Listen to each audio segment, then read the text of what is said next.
ఢిల్లీలో జరిగినటువంటి పోలీసు కాల్పులు అని చెప్పేసి ఒక అబద్ధ ప్రచారం. ఢిల్లీలో జరిగింది లాఠీచార్జ్, అది కూడా రాళ్ళు వేశాక, పోలీసుల మీద రాళ్ళు వేశాక, పోలీసుల్ని లాగి కొట్టాక అందులో 2900 మంది అసాంఘిక శక్తులు పట్టుబడ్డారు. అలాగే హత్యా ప్రయత్నాలు, అల్లకల్లోలాలు సృష్టించే వాళ్ళని ఆమ్ ఆద్మీ పార్టీ ప్రభుత్వంలో ఉన్నటువంటి పంజాబ్లోనే పట్టుకున్నటువంటి పరిస్థితి చూసాం.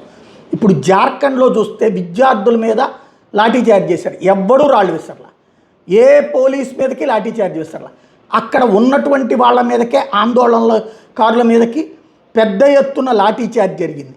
ఇప్పుడు అక్కడ ఉన్నటువంటి ప్రభుత్వం ఎవరు?